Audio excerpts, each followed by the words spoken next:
பூமிக்குரிய என்னுடைய சிந்தனையில் தோன்றுகிற ஆசீர்வாதம் அல்ல, நீர் எனக்கு நிர்ணயித்திருக்கிற ஆசீர்வாதத்தை எனக்கு தாருங்க என்று சொல்லி வானத்துக்குரிய ஆசீர்வாதத்தினால் என்னை ஆசீர்வதிங்க என்று ஜெபிக்க வேண்டும்.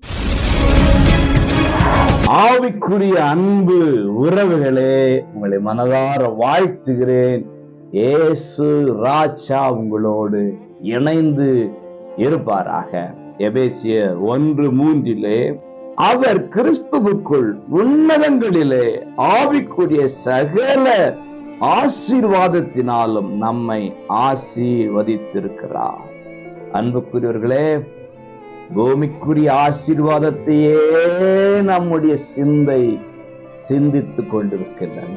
கொடுங்க கொடுங்க கொடுங்கன்னு கேட்டு போராடி கொண்டே இருக்கிறோம். ஆனால் வேதம் சொல்லுகிறது, ஆவிக்குரிய உன்னத ஆசீர்வாதங்களினால நம்மை ஆசீர்வதித்திருக்கிறாரா.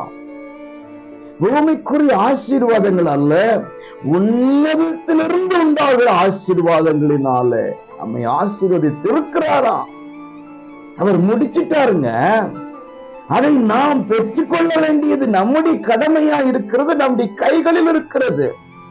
ஆண்டவர்கிட்ட சொல்லுங்க, ஆண்டவரே, நீர் கொடுத்த ஆசீர்வாதத்துக்கு நான் தகுதியாக நான் மாற வேண்டும், என்னை மாற்றுங்க என்று ஜெபிக்க வேண்டும், வாஞ்சிக்க வேண்டும். கொடுத்திருக்கிறாரு, உங்களுக்கு கொடுத்திருக்கிறார்.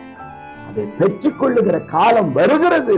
குறித்த காலம் உங்களுக்கு வைக்கப்பட்டிருக்கிறது. அந்த காலத்திலே கர்த்தர் உங்களுக்கு நலமானதை செய்வார். விசுவாசியுங்கள், பெற்றுக் கொள்ளுங்கள்.